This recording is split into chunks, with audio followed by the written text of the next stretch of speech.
10월 24일 새벽 예배를 시작하겠습니다. 사도신경으로 우리의 신앙을 고백하시겠습니다.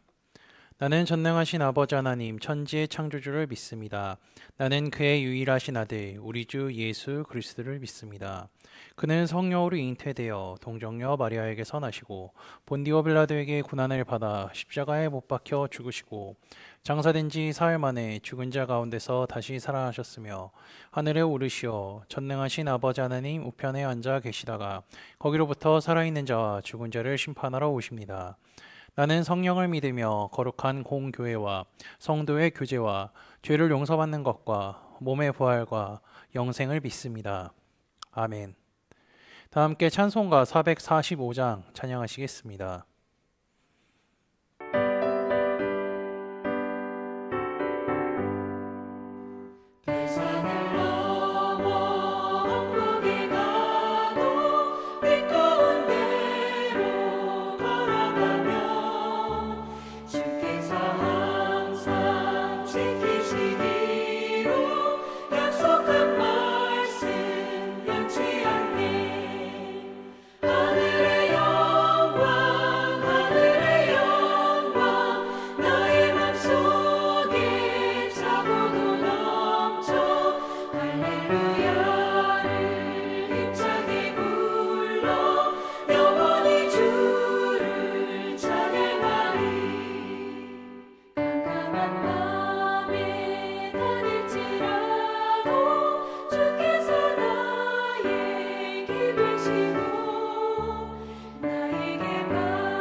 오늘 우리 공동체에 주신 말씀은 스가랴서 1장 1절에서 6절입니다.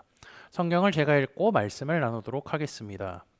다리오 왕 제2년 8째 달에 여호와의 말씀이 이도의 손자 베레가의 아들 선지자 스가랴에게 임하니라. 이르시되 여호와가 너희의 조상들에게 심히 진노하였느니라. 그러므로 너는 그들에게 말하기를 만군의 여호와께서 이처럼 이르시되 너희는 내게로 돌아오라. 만군의 여호와의 말이니라. 그리하면 내가 너희에게로 돌아가리라. 만군의 여호와의 말이니라. 너희 조상들을 본받지 말라. 옛적 선지자들이 그들에게 외쳐 이르되 만군의 여호와께서 이같이 말씀하시기를 너희가 악한 길 악한 행위를 떠나서 돌아오라 하셨다 하나 그들이 듣지 아니하고 내 귀를 기울이지 아니하였느니라. 여호와의 말이니라. 너희 조상들이 어디 있느냐? 또 선지자들이 영원히 살겠느냐? 내가 나의 종 선지자들에게 명령한 내 말과 내 법도들이 어찌 너희 조상들에게 임하지 아니하였느냐? 그러므로 그들이 돌이켜 이르기를 만군의 여호와께서 우리 길대로 우리 행위대로 우리에게 행하시려고 뜻하신 것을 우리에게 행하셨도다 하였느니라. 아멘. 우리는 성경 읽기표에 따라서 스가랴서를 읽고 있습니다. 원래 오늘이 이제 스가랴 2장이고 제가 스가랴 1장인데요. 착오가 생겨서 어제 2장 말씀을 나눴고요. 오늘은 어제 나누지 못했던 1장의 말씀을 나누도록 하겠습니다. 우리는 먼저 스가랴서의 배경, 이거를 알 필요가 있습니다. 스가랴 이름의 뜻은 무엇일까요? 여호와께서 기억하셨다라는 것입니다. 그리고 이제 화요일까지 봤던 학개서와 같이 정확한 연도와 날짜를 우리는 스가랴서를 통하여서 말씀이 언제 주어졌는지 알 수 있습니다.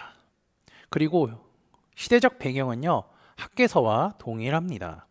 다리오 왕 제2 2년해인 주전 520년 6월 첫날에 하나님의 말씀이 학계에게 임했다고 우리는 학계서를 통하여서 보았습니다. 그리고 같은 해 9월 24일에 말씀이 끝났습니다. 학계는요, 약 3개월밖에 사역하지 않았죠. 그에 반해 스가랴는요, 같은 해인 8월부터 시작해서 다리오 4년인 주전 518년 9월 4일까지의 날짜가 기록되어 있습니다. 학계서에 따르면요, 성전 재건 공사가 여섯째 달 24일에 시작되었고 아홉째 달 24일에 기초가 놓여졌음을 우리는 확인할 수가 있습니다.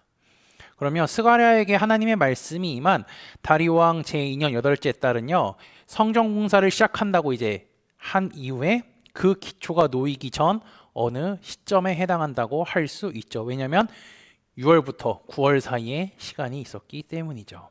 성전 재건은 학계를 통해 시작되었고요. 최종적으로 다리오 왕 제6년 12번째 달 3일에 완공이 되었습니다. 학계의 스가랴가 당시에 활동했던 대륙의 패권을 잡고 있던 다리오 왕은요, 페르시아 제국 전체를 장악하고 행정 조직을 이제 정비해서 곳곳에 일어난 반란을 제압해 나갔습니다. 이 시기에 유다 지역에 있던 귀한 공동체 역시 그 소식을 듣고 술렁술렁거릴 수밖에 없었고요. 그 와중에는 성전 재건 공사가 계속되고 있었습니다. 스가랴도 학계와 같이 이러한 격변 속에서요, 성전 재건의 의미에 대해서 얘기했고, 그리고 그로 인해 임하게 될 변화에 대해 자신에게 임한 하나님의 말씀을 그대로 선포했습니다. 성전 재건 중이라고 해서요, 스가랴가 오직 성전 재건에 대해서만 언급한 것은 아닙니다.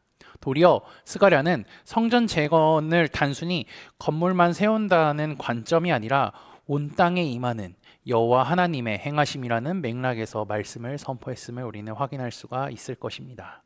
학계는 다리오 왕 초기의 혼란스러움에 대해서 이제 얘기를 했었다면요, 스가랴서는요, 평화와 안정이 전제되어 있습니다.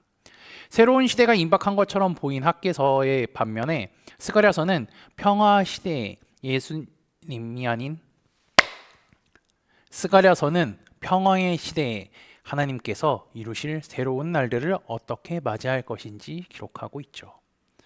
그리고 전체적으로 이제 설명을 하면요, 스가랴 1장에서 8장을 보시면 8가지 환상을 통한 하나님의 일하심이 나타나 있고요. 9장부터 14장은 두 번의 하나님의 경고의 말씀이 주어집니다.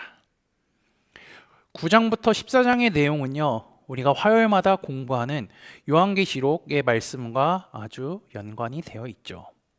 여기까지 스가랴서에 대한 전체적인 설명이라고 할 수 있으며, 스가랴서를 읽으면서 하나님의 약속의 말씀을 깨닫는 형제자매들이 되시기를 주님의 이름으로 축복합니다.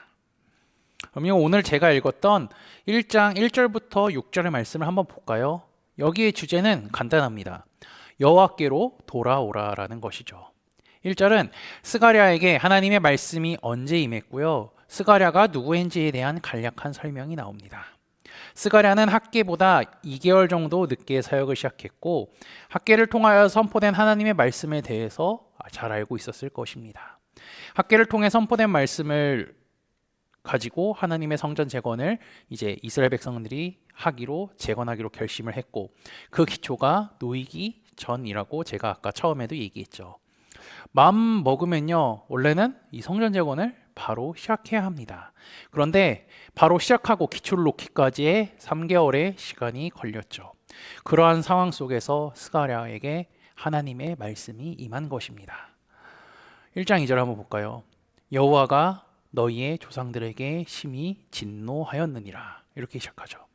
하나님께서는 너희의 조상들에게 심히 진노했다고 하는데요, 여기서 조상들의 범위라고 하면 위로는 그냥 스가랴보다 위의 조상들이겠죠. 그리고 스가랴의 앞세대라고 생각할 수도 있는데, 여기서 조상들이 어디까지 포함되냐면요, 그 말씀을 듣는 스가랴 자신들의 세대도 포함하고 있습니다.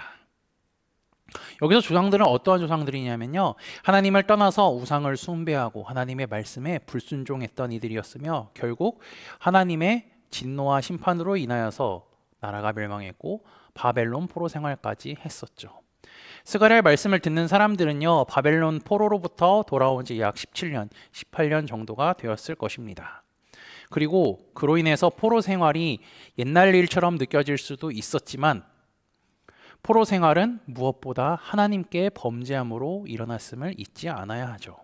이제는 고향 땅에 돌아와서 하나님의 은혜로 회복되었지만 과거는 꼭 기억해야 합니다.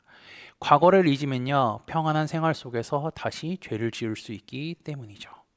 그리고 이어서 3절은 학개나 스가랴서에서 번번이 볼 수 있는 표현이기도 합니다.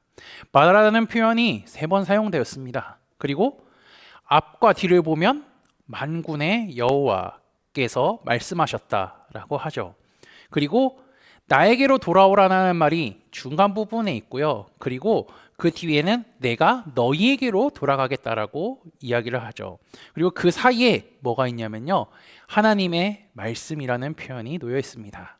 이렇게 3절의 배열을 동그라미 치면서 한번 보시면요, 이 하나님의 말씀, 하나님의 마음이 좀 더 느껴질 겁니다. 하나님께서 이렇게 말씀을 배치한 이유는 하나님이 그 백성에게 하는 강력하고도 간절한 표현임을 우리는 확인할 수가 있죠. 당시에 패권을 잡은 나라는 아까도 얘기했듯이 페르시아라고 했습니다. 페르시아나 주변 민족들의 관계를 통하여서 그 나라의 안정을 이제 요구해야 된다고 하는 것이 일반적인 지론이죠. 그런데 페르시아나 주변 나라의 관계를 통하여서 이스라엘 백성들의 현실과 삶을 보장해 줄 수 없습니다. 그들이 보장해 주지는 않죠. 결국에는 여호와 하나님께로 돌아가는 것이 그들의 현실과 미래를 규정하고 결정하게 된다는 것입니다. 실제로 페르시아가 유다를 다스렸지만 실상은요, 만군의 여호와 하나님께서 세상을 다스리고 계시죠. 페르시아 전에 바벨론 역시 하나님께서 다스리고 하나님의 말씀대로 그 나라가 멸망했다는 사실을 우리는 다니엘서를 통해서 확인할 수 있습니다. 이스라엘이 이렇게 하나님께 이제 돌아갈 때 하나님은요, 그들에게 돌아가신다고 하셨죠. 이스라엘은 언제라도 하나님께로 마음을 돌이키고 하나님의 은혜와 긍휼을 구할 때 하나님께서 그들에게 돌이키시며 그들을 건지시고 구원하실 겁니다. 이것은요, 구원의 조건이 아닌 이스라엘이 바꿀 수 있는 변화가 얼마나 큰지 알려주고요, 그들이 얼마나 존귀하고 중요한 존재인지 알려주기도 합니다. 이처럼 하나님은요, 자기 백성 이스라엘이 하나님께 돌아오기를 원하셨고요, 하나님께 그들이 얼마나 소중한 존재인지 알려주셨습니다. 근데 이스라엘 백성뿐만 아니라 우리 역시 마찬가지죠. 우리를 위하여서 하나님의 독생자 예수 그리스도를 이 땅에 보내주셨고 예수 그리스도를 통하여서 구원의 길을 열어주셨습니다. 그렇게 우리는 늘 하나님께 우리의 마음을 드려 살아가야 할 것입니다. 늘 하나님께 우리의 마음을 드리며 살아가는 믿음의 형제자매들이 되시기를 주님의 이름으로 축복합니다. 이어서 4절은요, 2절에서 언급된 조상들이 다시 한번 거론되어서 하나님이 그들에게 심히 진노하신 이유에 대해서 설명하고 있죠. 하나님은 선지자를 통하여서 얘기했습니다. 악한 길, 악한 행위에서 돌아오라.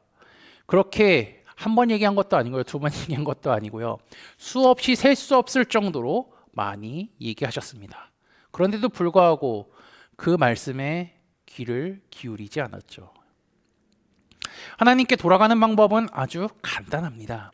하나님이 하라는 것을 하고요, 하지 말라는 것을 하지 않으면 됩니다. 그것을 다른 말로 이제 스가랴서 말씀에서는 악한 길로 가지 말고 악한 행위에서 떠나라고 하죠. 그러면서 하나님께서는 스가랴서를 통하여서 너희 조상들을 본받지 말라라고 합니다. 하나님께서는 지속적으로 이스라엘에게 돌아오라고 말씀하셨습니다. 그리고 죄를 회개할 것을 촉구하셨죠. 하나님의 지속적인 말씀에도 불구하고 이스라엘은 그렇게 하지 않았습니다. 5절은 그렇게 불순종한 사람들이 지금 어디에 있는지 묻고 있습니다. 너희 조상들이 어디 있느냐, 이렇게 말이죠. 그리고 하나님의 말씀을 전한 예언자도 어디 있냐고 묻는데요, 이것은요, 하나님의 말씀을 전한 예언자도 영원히 살 수 없음을 이야기하죠. 하지만 예언자는 영원히 살 수 없습니다. 사람이기 때문이죠. 그러나 영원히 살아 움직이는 것이 있습니다. 그것은 하나님의 말씀이죠. 예언자들은 죽지만 예언자를 통하여서 선포된 하나님의 말씀은 사라지지 않습니다. 게다가 그 말씀은 힘이 있어 성취되고 이루어졌습니다. 6절은 이제 예언자를 나의 종이라고 표현하면서 그들이 전했던 말은 그들 자신의 말이 아니라 하나님의 말과 하나님의 법도들이라고 말씀해 주시죠. 하나님의 말씀을 전했던 사람들은 다른 사람과 외형적으로 똑같았을 것입니다. 왜냐하면 그 당시에 살았던 사람들이기 때문이죠. 그러나 그들이 선포했던 메시지 안에, 그들이 살았던 삶과 인격 안에 하나님이 계십니다. 여기서 법도는 또 모세를 통해 선포된 법도들과 규례와 같은 것이라 생각하시면 되고요. 예언자들의 선포를 모세의 율법과 연관시키고 있습니다. 스가랴서는 예언자들의 선포가 이스라엘에게 여호와 하나님의 뜻을 밝히는 중요한 매개체임을 얘기하고 있죠. 이제 스가랴의 말씀을 들은 이스라엘 백성들이 어떠한 행동을 할까요? 그들은 죄를 돌이키고 이렇게 고백합니다. 만군의 여호와께서 우리 길대로 우리 행위대로 우리에게 행하시려고 뜻하신 것을 우리에게 행하셨도다 하였느니라. 이제 스가랴서를 통하여서 선포된 하나님의 말씀을 들은 이스라엘 백성들이 움직이기 시작합니다. 학계를 통해 성전 재건의 말씀이 선포되었지만 아직 시작도를 쌓지는 않았었죠. 스가랴의 말씀을 듣는 이스라엘 백성들은 마음을 돌이켜 하나님께로 향했고 얼마 지나지 않아서 성전 재건의 기초가 놓이게 되어 결국에는 성전 재건이 성공했습니다. 하나님은 자기 백성이 하나님께로 돌아오기를 원하십니다. 그리고 돌아온 다음엔 어떻게 하죠? 떠나지 않기를 원하십니다. 사랑하는 자기 백성이 늘 그분 품 안에 있기를 원하시죠. 하나님이 스가랴를 통하여서 이스라엘 백성들에게 원하셨던 마음은 우리에게도 동일하게 적용됩니다. 늘 하나님의 품 안에 그분의 말씀 안에 거하며 살아가는 코너스톤 믿음의 형제자매들이 되시기를 주님의 이름으로 축복합니다. 다 함께 찬송가 421장 찬양하시겠습니다. 내가 예수 믿고서 죄사함 받아 나의 모든 것 다 변했네. 지금 내가 가는 길 천국길이요 주의 피로 내 죄가 씻겼네. 나의 모든 것 변하고 그 피로 구속받았네. 하나님은 나의 구원 되시오니 내게 정죄함 없겠네. 주님 맑은 빛 되사 어둠에 지니 나의 모든 것 다 변했네. 지금 내가 주 앞에 온전케 됨은 주의 공로를 의지함일세. 나의 모든 것 변하고 그 피로 구속받았네. 하나님은 나의 구원 되시오니 내게 정죄함 없겠네. 내게 성령 임하고 그 크신 사랑 나의 맘에 가득 채우며 모든 공포 내게서 물리치시니 내 맘 항상 주 안에 있겠네. 나의 모든 것 변하고 그 피로 구속받았네. 하나님은 나의 구원 되시오니 내게 정죄함 없겠네. 다 함께 기도하시겠습니다. 오늘도 새 하루를 허락하신 하나님께 감사합니다. 날마다 하나님의 은혜로 살아가게 하시고 죄악이 가득한 세상 속에서 살아갈 수 있는 힘을 주시며 주님의 말씀을 꼭 붙잡고 살아가는 하루가 되게 인도하여 주옵소서. 지난주 말씀을 기억하며 기도합니다. 벨사살 왕은 느부갓네살 왕 시대에 역사하시고 살아계심을 보여주셨던 하나님에 대해 잊어버리고 하나님을 예배하기 위해 만들어졌던 성전 기물들을 사용하여 먹고 마시며 노는 죄를 범했습니다. 전지전능하신 하나님을 잊어버린 채 맘대로 살아가던 벨사살에게 하나님의 예언의 말씀이 선포되었습니다. 그때 다니엘 말고는 그것을 해석할 수 없었음을 기억합니다. 다니엘을 통해 들은 해석의 말씀은 하나님께서 심판하신다는 내용이었습니다. 하나님은 벨사살 왕에게뿐만 아니라 우리의 믿음도 저울에 달아 영생과 영멸을 결정하신다는 사실을 잊지 않게 하시고, 그것뿐만이 아니라 맡겨진 사명을 저울에 달아 상급을 결정하신다는 사실을 기억해 최선을 다하여서 믿음의 길을 걸어가는 우리가 되게 인도하여 주옵소서. 스가랴를 통하여 여호와께로 돌아오라는 말씀이 선포되었습니다. 이스라엘은 자신의 조상들이 행했던 죄악을 버리고 하나님께로 돌아와 그분 안에 거하기로 결심하였고 성전 재건의 기초를 놓는 것을 시작했습니다. 스가랴의 말씀을 듣고 하나님이 기뻐하는 백성이 되었듯이 우리도 하나님을 기쁘시게 하는 삶을 살도록 인도하여 주옵소서. 늘 하나님 안에 거하며 그분의 말씀에 순종하는 우리가 되게 인도하여 주옵소서. 예수 그리스도의 이름으로 기도합니다. 아멘. 다 같이 합심으로 기도할 제목들을 나눕니다. 먼저 형제 자매들의 고통을 위해 기도하시고요. 그리고 복음을 듣고 구원받는 사람이 많아지기를 위해 기도하시기 바랍니다. 지난주를 들었던 말씀을 기억하며 기도하시고 교회를 이끌어 가시는 담임 목사님과 사역자들을 위해 기도해 주시기 바랍니다.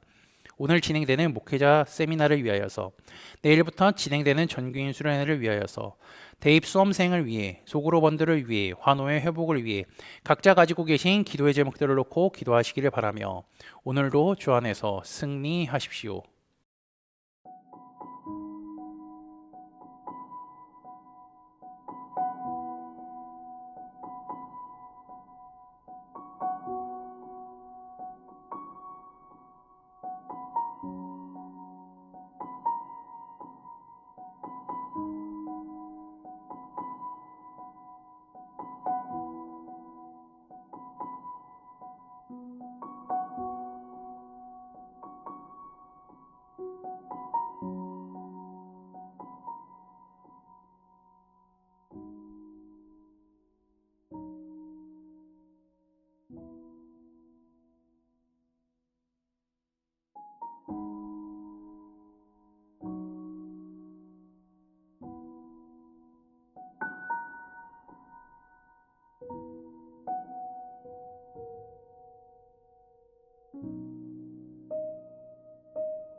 네.